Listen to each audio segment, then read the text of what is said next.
Bonjour à tous, bienvenue sur la chaîne Hélios Guidance pour votre guidance mensuelle sentimentale. Alors pour ce faire, on va utiliser comme d'habitude le portail des 12 d'Alias Kay pour les cartes signes, les arcades majeures du tarot de Marseille Grimaud pour la dominante du tirage relationnel que j'effectuerai avec le tarot Grand Luxe de Kiro Marchetti. Et je prendrai les arcades majeures du tarot de Marseille revues et dessinées par Frédéric Agide pour le tirage de vie émotionnelle. Autre information, si vous souhaitez apprendre à faire ces tirages-là, le relationnel et le général, ainsi que des prédictifs avec le tarot de Marseille, je propose un week-end de formation le 26 et 27 novembre, dans lequel je vous présente ces tirages-là. Donc, on apprendra les mineurs. Il faut effectivement avoir déjà peut-être une certaine connaissance des arcades majeures que je ne reproposerai pas là. Mais en tout cas, on va aller voir les principales différences entre les mineurs Marseille et les mineurs Rider. Et vous repartirez avec une méthode de lecture et d'analyse pour les tirages que je présente ici, plus, comme je le disais, des prédictifs avec le tarot de Marseille. Donc si vous souhaitez vous inscrire, n'hésitez pas à m'envoyer un mail, vous avez toutes les informations juste en dessous, vous cliquez sur heliosguidance@gmail.com je crois, et vous m'envoyez votre volonté de vous y inscrire. Et sinon, vous aurez toutes les modalités de temps, d'horaire et de tarifs sur mon site où je présente les formations, donc n'hésitez pas à aller jeter un œil. Voilà, je crois que je vous ai tout dit. Alors évidemment, vous pouvez toujours télécharger les méthodes d'analyse et de lecture du tarot que j'ai mises en autonomie aussi également sur mon site Podia. Donc là, évidemment, vous aurez à peu près les mêmes informations, sauf que vous n'aurez pas l'aspect pratique qu'il y aura avec moi en séminaire. Mais c'est tout aussi possible pour vous d'y avoir accès immédiatement. Et donc, les liens sont également dans la barre d'infos juste en dessous. Bon, et puis comme d'habitude, je finirai par remercier infiniment tous ceux qui sont abonnés à cette chaîne et tous ceux qui vont le faire tout de suite, juste pour me soutenir et me montrer que mes guidances vous sont utiles et que voilà, vous voulez soutenir mon travail. Donc merci infiniment à vous tous et je vous laisse avec votre tirage. Les Verseaux, allons voir ce que vous réserve le tirage relationnel de la période octobre-novembre. Alors.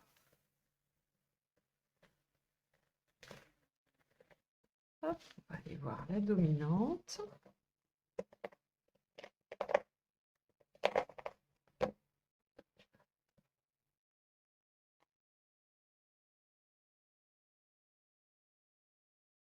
Allez, celle-ci. L'amoureux inversé. Bon, alors effectivement, pour un tirage relationnel, l'amoureux inversé n'est pas forcément la meilleure carte à tirer. Ça peut vouloir dire que vous avez du mal à mettre votre vie affective au centre de votre vie, ou en tout cas de vos préoccupations. Ça peut vouloir dire que vous êtes dans une situation où vous n'avez pas le choix, où vous êtes dans une impasse. Peut-être qu'il y a des difficultés, mais que vous n'êtes pas maître des décisions qu'il faut prendre et que forcément, vous êtes dans cette impasse, vous êtes dans le non-choix, dans l'impossibilité de vous positionner. Vous pouvez aussi ne pas avoir envie de vous engager avec l'amoureux inversé. Puisque la carte de l'amoureux est la carte à la fois du domaine affectif, mais à la fois des choix.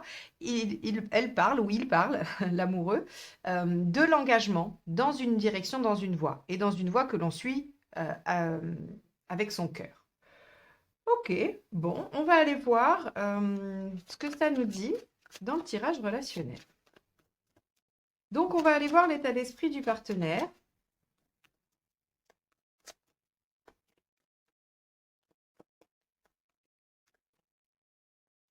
Allez, hop. 5 de coupe. Ok. On a un partenaire qui se demande s'il va laisser tomber ou non.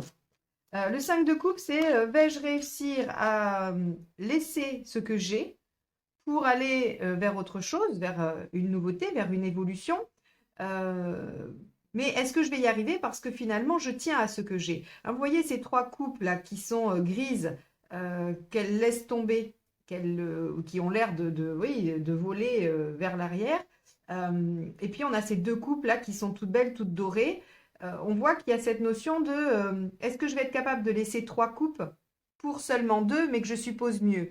On a vraiment, c'est un peu le même type d'énergie avec la 8, sauf que la 8, on part en quête de ce qui compte vraiment pour soi, c'est-à-dire qu'on est convaincu qu'on doit tout laisser derrière ou qu'on doit abandonner certaines choses au risque de les perdre pour aller chercher plus loin ou ce qui nous épanouit plus, alors que le 5, on se dit mais Est-ce que vraiment je vais y arriver? On est dans cette espèce de d'ambivalence, dans cette espèce de dualité qui dit, ben, pour avoir ces deux belles coupes, je suis obligée de laisser ces trois-là, mais ça me fend le cœur, ça me fait de la peine, ça me fait du mal. Donc, soit votre partenaire se demande s'il va laisser votre relation, soit il se demande s'il va avoir le courage de laisser quelque chose pour aller vers votre relation. Quoi qu'il en soit, ça viendrait confirmer le fait que vous n'êtes pas en position de décider, puisqu'en fait, c'est le choix du partenaire et c'est lui qui a cette décision entre les mains.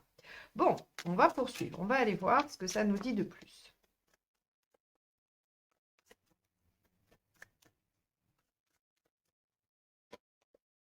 Vous, 7 de denier. Et oui, vous voudriez récolter. Le 7 de denier, c'est je vois bien qu'il y a du potentiel et j'aimerais bien le déployer. J'ai pas envie de me contenter d'une seule récolte. J'ai envie de ressemer les graines de ce que j'ai recueilli pour encore plus profiter des récoltes et de la semence.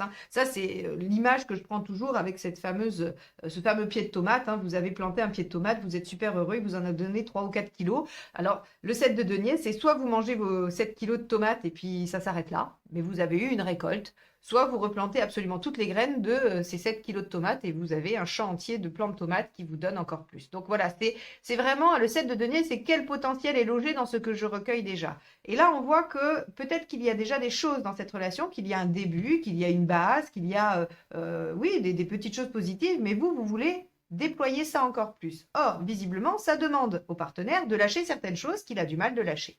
Alors, ça peut être sa liberté, son indépendance, ça peut être une autre relation, ça peut être plein de choses. Ça peut être un comportement.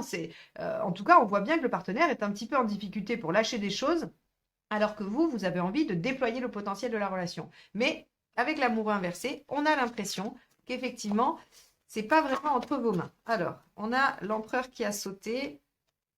L'empereur, c'est la persévérance, c'est le fait de tenir bon, et c'est aussi l'ancrage. Mais je n'étais pas concentrée sur la problématique, donc je ne la garde pas. Allez, quelle est la problématique de cette relation? Qu'y a-t-il à dépasser? Le soleil, la visibilité et aussi le fait de profiter de l'instant et le fait de, comment dire, le soleil, c'est le couple gémellaire. C'est les couples qui se ressemblent, qui s'assemblent, voilà, on a les mêmes passions, on a les mêmes envies, on a la même dynamique. C'est pas un couple très complémentaire, le soleil. C'est plutôt, on est pareil. On se ressemble, on se reconnaît. Et alors, c'est équitable, c'est réciproque et tout ça. On a un très, très joli couple avec le soleil. Mais en tout cas, ici, on voit que dans la problématique, il y a peut-être des exigences un peu trop hautes. Alors, soit de votre part, soit du côté du partenaire, peu importe, cette colonne-là va vous parler à tous les deux, ou en tout cas parle de vous deux. Il y a soit trop d'exigences, soit on voit pas assez clair, il n'y a pas assez de visibilité, soit on n'arrive pas à profiter de ce que la vie nous offre, d'être dans l'instant présent et dans le fait d'accueillir chaque jour oui, en se félicitant d'avoir des choses qui vous rendent heureuse, des petites choses. Bon. On va aller voir la suite. Pas facile votre tirage. On voit bien que il y a quelque chose de beau. De toute façon, avec le soleil, il y a un fond qui est très très bien dans votre relation. Maintenant, vu que c'est en problématique, ça veut dire que vous n'arrivez probablement pas à réaliser ce potentiel. J'aurais tendance à penser que c'est parce que le partenaire bloque, mais on va aller déployer ça. Ce qui vous aide, l'as d'épée, innover, essayer de nouvelles choses. Et ce qui n'aide pas, laissez vos peurs vous envahir. Ok. Alors, est-ce que cette relation, elle est différente des autres? Est-ce que c'est une relation pour laquelle vous n'avez pas de repère parce que, je ne sais pas, votre partenaire est différent de vos anciens partenaires ou parce que les modalités de relation sont différentes de ce que vous connaissiez avant? En tout cas, il semble que vous soyez un peu perdu dans la compréhension de ce qui se passe dans cette relation. On vous dit, As d'épée, innover. Faites des choses différentes. Essayez de nouvelles méthodes. Si c'est différent, ça fonctionne différemment et donc vous devez agir différemment. Si vous essayez d'appliquer des anciennes recettes à une relation qui semble différente, nouvelle, ça ne peut pas fonctionner. Et puis on vous dit, ce qui ne va pas vous aider, c'est de vous laisser happer par vos peurs. Peur d'abandon, peur de rejet, peur d'humiliation, peu importe la peur, j'ai envie de dire, elle peut vous happer. Peur de manquer, peur de ne pas être aimé. Peut-être que le partenaire a besoin de temps. On va voir dans son intention, dans le résultat et dans les conseils, on aura probablement un petit peu des éléments pourquoi le partenaire il est en 5 de coupe. Pourquoi c'est si difficile pour le partenaire d'aller de l'avant, d'évoluer, hein, puisque le 5, c'est quand même ça. Vous, on vous dit, voilà, ne laissez pas vos peurs résonner et tentez de nouvelles méthodes, tentez de nouvelles façons de faire. Allez, on va aller voir l'intention du partenaire tout de suite. Hop, celle-ci. Eh bien oui, le cavalier de denier. Le cavalier de denier, il travaille doucement, lentement, mais sûrement. Il est laborieux, il est consciencieux, il est persévérant. Le cavalier de denier, lui, il va à son rythme. Bon, et c'est plutôt une bonne chose parce que par contre, il perd pas l'objectif de vue, hein. Il sait où il doit aller et il fait ce qu'il faut pour. Alors, on va aller voir, vous, votre intuition. Votre intuition, pas du tout. Si, on pourrait aller voir votre intuition, mais on va surtout aller voir votre intention. Excusez-moi. Allez, c'est parti. On a la roue, c'est ça. Il y a de l'impatience. Bon, alors c'est intéressant parce que on voit bien qu'il y a une problématique de rapidité de vitesse, hein, puis peut-être de non-maîtrise qui n'est pas facile à gérer pour vous. Ça vient vous mettre un petit peu en difficulté par rapport à vos peurs. Donc, on a un partenaire qui a envie d'avancer, qui a besoin de lâcher des choses, qui a envie de le faire, hein, je pense, vraiment. On va aller voir le résultat, mais il a envie de le faire, mais ça lui prend du temps. C'est pas rapide, c'est pas au rythme que vous souhaiteriez parce que 7 et 10, hein, on est dans quelque chose de beaucoup plus rapide. On voudrait que ça marche tout de suite, maintenant, que ce soit même peut-être déjà fait. Alors, peut-être que vous êtes dans cette attitude-là parce que ça fait longtemps, parce que vous attendez depuis longtemps et tout ça. Je ne critique absolument pas votre positionnement, je marque juste la différence de rythme entre les deux, hein. Après, qui a raison, qui a tort, je ne suis même pas sûre qu'on puisse raisonner comme ça. C'est voilà, comment on peut chacun trouver, on va dire, un juste milieu qui satisfasse un peu tout le monde, quoi. Ça va être ça. Alors, le résultat, le 7 de bâton. Bon, c'est plutôt pas mal. Ça veut dire qu'on tient bon quand même avec le 7 de bâton. On tient bon, vous ne lâchez pas. Donc, pour moi, il n'y a pas de séparation ou il n'y a pas de difficulté majeure, si ce n'est que vous allez encore souffler d'impatience parce que le partenaire n'est pas assez rapide. Voyons. Alors, reine de bâton, affirmez vos besoins avec bienveillance et assertivité. Reine d'épée, alors ne vous laissez pas, comment dire, ne vous laissez pas... Vous savez, la reine d'épée, c'est celle qui a déjà vécu des choses difficiles, elle est un peu échaudée et on lui raconte plus, quoi. Enfin voilà, elle se laisse plus faire. Donc en gros, ce qu'on vous dit par rapport à ça, c'est affirmez-vous avec douceur, hein. Il n'est pas question ici du tout d'être exigeant ou exigeante, il n'est pas du tout question d'obliger l'autre à faire comme vous le souhaitez. Il est juste question de dire, voilà, moi j'ai besoin de ça, est-ce que c'est possible? Comment peut-on faire pour que mes besoins soient satisfaits? La reine d'épée, on vous dit, ne vous laissez pas non plus trop attendrir, c'est-à-dire que, ok, le partenaire a besoin de temps, il a besoin de faire des choses, d'aller à son rythme, mais ne soyez pas non plus naïf ou naïve. Alors, je ne pense pas que vous le soyez, mais c'est dans les conseils, on vous dit, voilà, peut-être que le partenaire pourrait aller un soupçon plus vite qu'il ne le dit, et peut-être qu'en essayant d'être un petit peu plus ferme sur vos besoins, ça peut le pousser à aller un peu plus vite. Et 8 de coupe, de toute façon, vous vous souvenez, je vous ai dit que c'était un peu la même énergie que le 5, hein, mais sauf qu'avec le 8, on était déterminé à aller chercher ce qu'on veut. Ben, je crois que ce conseil, il s'applique à vous, mais il s'applique aussi au partenaire. Vous, qu'est-ce que vous souhaitez obtenir? Est-ce que c'est ce partenaire-là que vous voulez? Est-ce que vous êtes persuadé, convaincu que vous voulez aller dans cette direction avec cette personne? Si oui, battez-vous pour. Et pour le partenaire, eh bien, si vous avez conscience qu'il y a des choses à lâcher et que c'est difficile, il faut y aller vraiment et de façon très nette et engagée. Vous ne pourrez pas faire autrement pour obtenir ce que vous souhaitez, c'est-à-dire probablement un épanouissement avec vous, Verseau. Donc, ce tirage nous dit que, ok, le partenaire a besoin de temps, mais il va pas falloir être non plus complètement, alors j'allais dire laxiste ou conciliant, mais vous voyez que c'est pas tout à fait ça la nuance. C'est-à-dire que bon, vous pouvez tolérer que votre partenaire il est pas la même vitesse d'exécution que vous. Pour autant, si vous lui laissez vraiment complètement le champ libre, il avancera vraiment pas vite du tout. Donc il y a une espèce d'équilibre à trouver entre bon voilà, je comprends que tu as besoin de temps, mais en même temps moi, j'aimerais que ça avance. Donc, il faut qu'on trouve une vitesse de croisière, une vitesse intermédiaire qui fait que tout le monde est un peu satisfait, hein. Donc, soyez vigilant ou vigilante, affirmez-vous, mais soyez à l'écoute aussi de votre partenaire et de ses capacités. Mais de toute façon, vous devez aller chercher ce qui vous rend heureux, ce qui vous épanouit. Ça, c'est la base de ce tirage qui vous dit 8 de coupe. En dernier conseil, allez là où votre cœur vous guide, même si vous devez lâcher des choses. Et donc, évidemment, vous avez l'entière responsabilité du choix par rapport à ce que vous voulez faire dans cette relation. J'aurais tendance à dire que vous vous battez pour, parce que vous y croyez, mais sachez que vous n'êtes pas obligé. Voilà pour vous les Verseaux sur le tirage relationnel. Alors on va aller voir le tirage de vie émotionnelle pour les célibataires ou toute personne en recherche personnelle dans ce domaine. Allez, on va voir ça.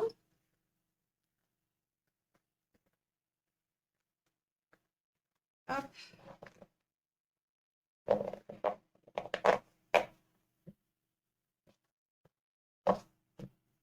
Allez, votre état d'esprit, le pendu inversé, ce que vous souhaitez, la force, pourquoi ça ne fonctionne pas, le fou, ce qu'il faut faire pour que ça marche, le diable inversé, l'issue à court terme, l'étoile, et à plus long terme, le soleil. Bon, alors, les célibataires Verseaux qui regardent ce tirage en se disant « Est-ce que c'est maintenant que je vais rencontrer quelqu'un ?»